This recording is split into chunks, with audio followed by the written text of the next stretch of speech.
इन dicot stem, फिर हम बात कर रहे हैं किसकी, डाइकोट के स्टेम की, ठीक है। स्पेशलाइज कर देता है तो हमें ध्यान रखना है। सेल्स अरेंज होती हैं कैसे, मल्टीपल, मल्टीपल लेयर का मतलब होता है अलग अलग तरीके की सेल्स की लेयर।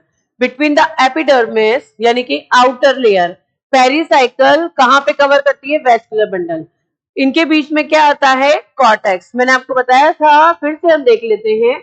ये हमारा कौन सी लेयर होती है, ये होती है क्यूटिकल, और यहां पे कौन बन रहा है, ये एपिडर्मिस। एपिडर्मिस, एपिडर्मिस किस, कौन सा पार्ट है ये, आउटर, बाहर का, एपिडर्मिस, ठीक है। इसके बाद में यहां से जो सेल्स स्टार्ट होती हैं, इन सेल्स को हम क्या बोलेंगे कि यहां से हमारी बन रही है हाइपोडर्मिस, ठीक है।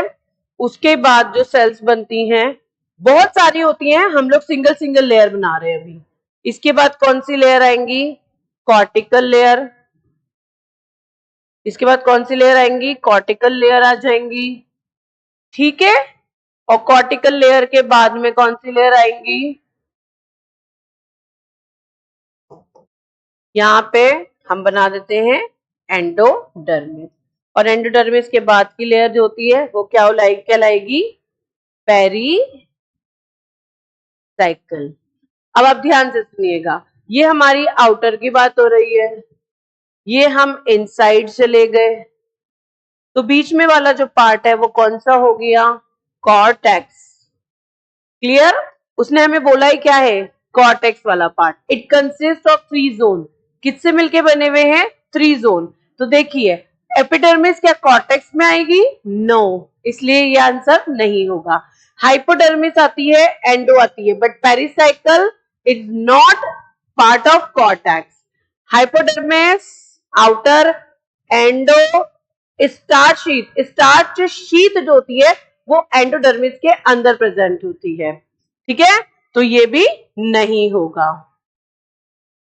Hypodermis, cortical layer, endodermis, yes यही हमारा राइट आंसर है।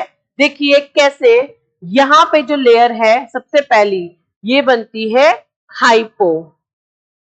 हाइपोडर्मिस, क्लियर हो गया। ये कॉर्टिकल लेयर होती है, ये एंडोडर्मिस होती है। उसके बाद में पेरिसाइकल स्टार्ट होता है और फिर हमारे वेस्कुलर बंडल बनना शुरू हो जाते हैं, क्लियर। तो हमारा राइट आंसर क्या जाएगा, 4 यानी डी, क्लियर है।